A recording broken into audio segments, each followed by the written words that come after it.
Not too long ago, I unboxed and installed an Android Auto Apple Carplay tablet on my Honda. Spoiler alert, if you haven't watched that video, I liked it. I liked it a lot. Today I'm going one step further. HFK Technologies has sent me their HC50. It's a 5.7-inch Android Auto Apple CarPlay compatible GPS tablet, but it also has front and rear dash cams for 2K HDR video recording. First thing out of the box, you immediately feel how high the construction quality is.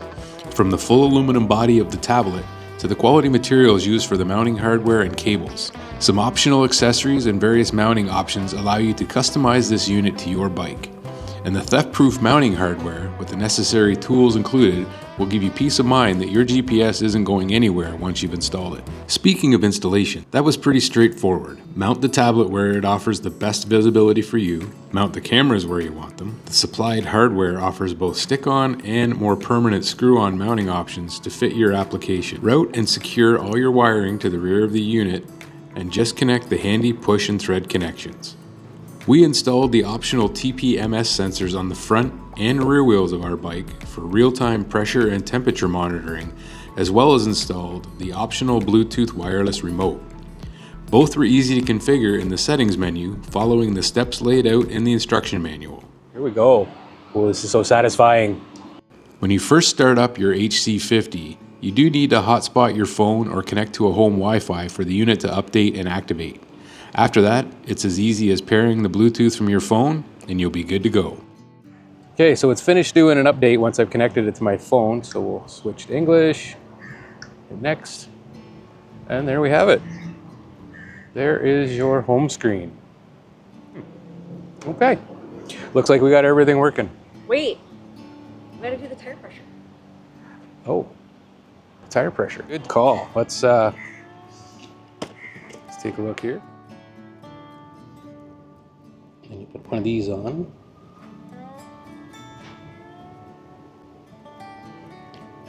Tighten it up, snug, and then you back this off to it.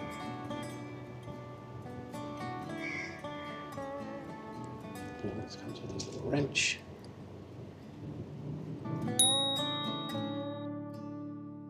Okay, so one last optional accessory we can install is the wireless remote control. Here. Start patching. And then you hold these two buttons.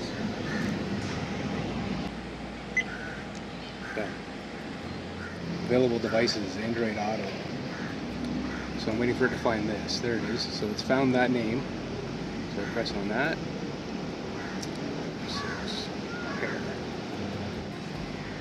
Okay, so it takes you into your Android Auto. So now the unit is mirroring my phone for navigation purposes. Go back to our home screen. Now, I did hook this one up directly to the battery. This unit has a power lead and a negative lead, and it also has an accessory lead that you can hook up to the orange accessory wire for your ignition, so that the power only comes on when you turn on your ignition. But unfortunately, the way the scooter's set up, where the wiring all is, it's not easy to get to for that. So you can't just hook the two power wires directly to the battery, but you have to remember to shut it off because it's powered all the time. Okay, so this is the home screen that you're gonna find when you first start up your HFK device. And as you can see, there's a lot of information on there. Direction, speed, altitude, all that kind of stuff.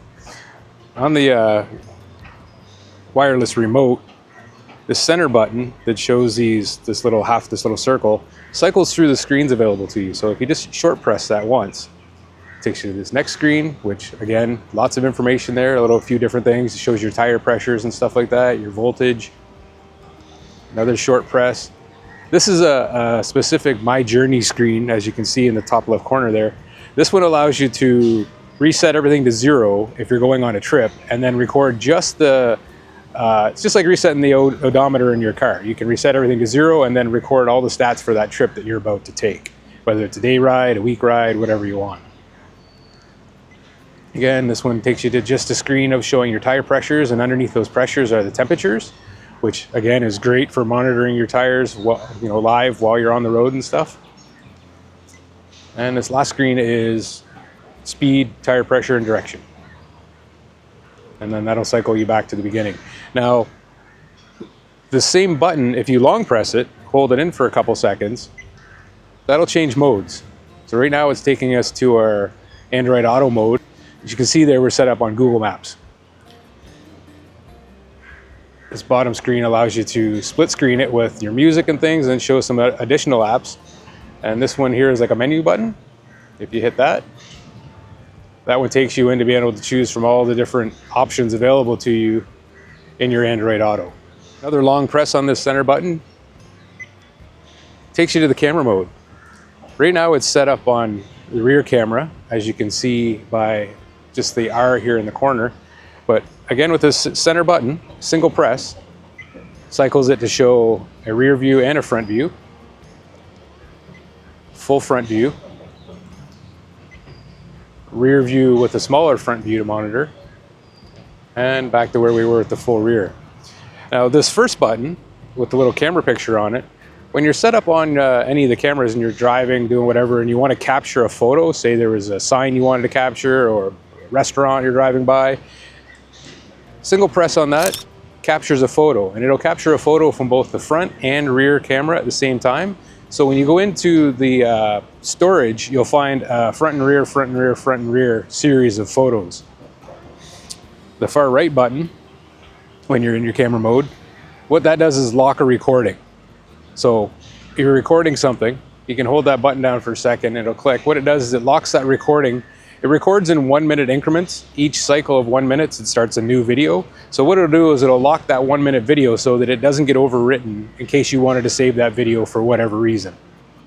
And when you are driving using Android Auto, these buttons act as answering your phone and hanging up your phone and things like that. So they do have multi-purposes depending on the mode that you have your screen set in. We were fortunate enough to have received this unit just before heading out on a 9-day road trip, so I had a great chance to test it out. Okay, just some quick pros and cons. The unit is very durable.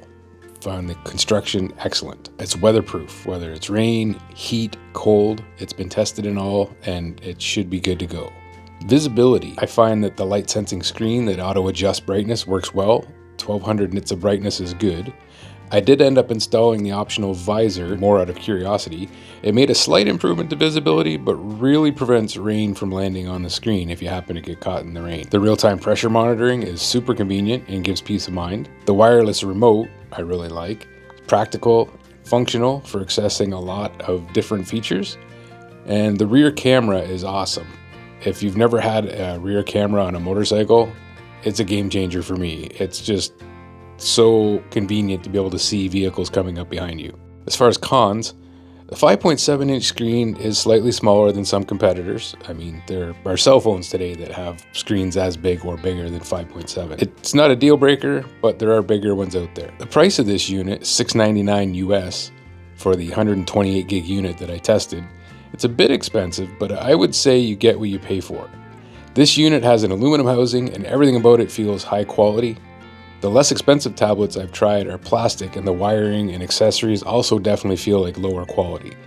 This thing just feels like it's built to last. The 2K cameras are good, but there's definitely room for improvement in video quality. A 4K upgrade would make a huge difference. One last thing, the lack of portability. Although the unit comes with theft prevention screws, it would be nice to see a quick release mount option for when you want to quickly remove the unit for storage, and a USB cord option would be really handy so you can power the unit away from the bike for setup and file transfer and convenience. If you're in the market for a motorcycle nav system with Apple Carplay or Android Auto, or just want a dual Dashcam system for your bike, click on our affiliate link to the HFK Technologies website in the description box below this video.